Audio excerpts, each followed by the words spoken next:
Dear students, welcome to the classes of Ray Academy. Today we are studying basic accounting terms. तो इसके अंदर जो concept है trade receivable जो term है उसको पढ़ेंगे। ये ट्रेड रिसीवेबल होता क्या है? Amount receivable against sale of goods and or services or both, इसको बोलते हैं ट्रेड रिसीवेबल, जो पैसे मिलने वाला है। It is the amount receivable against sale of goods and or services or both rendered in the ordinary course of business।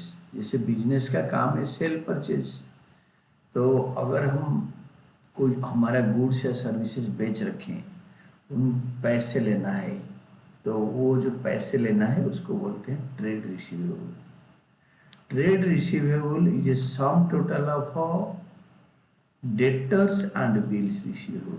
तो debtor क्या है और बिल्स रिसीवेबल क्या है, दोनों पढ़ते हैं। डेटर होता है ए पर्सन और एंटिटी, एक इंसान और एक organisation, to whom goods are sold and or services are rendered on credit. उधार पे उनको दिया है। हमने किसी स्कूल को गुड्स बेचा है तो स्कूल हमारा डेटर बन गया।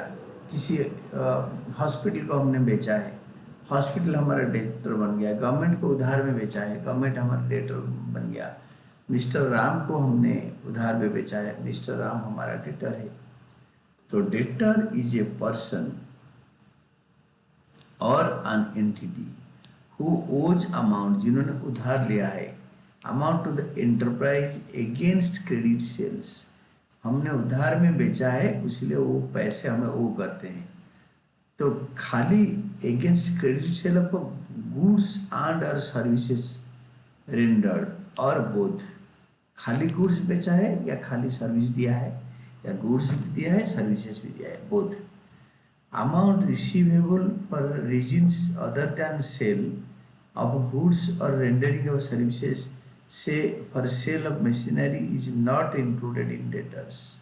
कोई एसेट बेच दिया, मशीनरी बेच दिया, लैंड बेचा है उधार पे, कार बेचा है उधार पे, एक लैपटॉप था उधार पे दे दिया, बंदा बाद में पैसे देगा, जबकि वो ऑर्डिनरी ट्रेडेड गुड्स नहीं है, तो वो डेटर के अंदर इंक्लूडेड नहीं है। वो लिखेंगे debtor for machinery, debtor for laptop, debtor for asset. खाली डेटर कहने का मतलब उधार में जिस बंदे ने हमसे goods and services or both लिया है। Then comes your bills receivable. Bills receivable क्या है? Acceptance or bill of exchange received from a debtor. Debtor से हमने जिसको गुड्स दिया है, हमने लिख के दिया कि वो बंदा हमें इतने फलाना डेट में पेमेंट करेगा, तो वो उसको साइन करके देगा। 80,000 रुपये देगा जनवरी 1, 2026 को। वो एक पेपर में लिखते हैं, रेवेन्यू स्टाम्प लगाते हैं, उसमें वो एक्सेप्ट करता है, साइन करके देता है। तो दैट इज कॉल्ड एक्सेप्टेंस और बिल्स रिसीवेबल और बिल्स ऑफ एक्सचेंज। और जिस दिन जो जनवरी 1, 2026 को हम उसको प्रेजेंट करेंगे, उसको पे करेगा। Bills receivable means a bill of exchange accepted by a debtor. वो उसको साइन करता है, एक्सेप्ट करता है। The amount of which will be received on a specified date. जो अमाउंट लिखा होगा, सपोज 80,000, सपोज 2 लाख, वो एक पर्टिकुलर डेट को रिसीव होगा।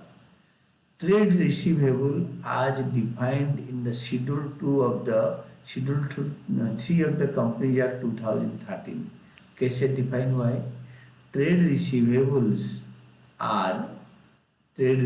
are the amounts receivable by the enterprise against goods sold and services rendered in the normal course of business, in the ordinary course of business, जिसको बोलते हैं company act में लिखा है नॉर्मल कोर्स ऑफ बिजनेस में हमने जो उधार में बेचा है, जो पैसे मिलेगा, उसको बोलते हैं ट्रेड रिसीवेबल।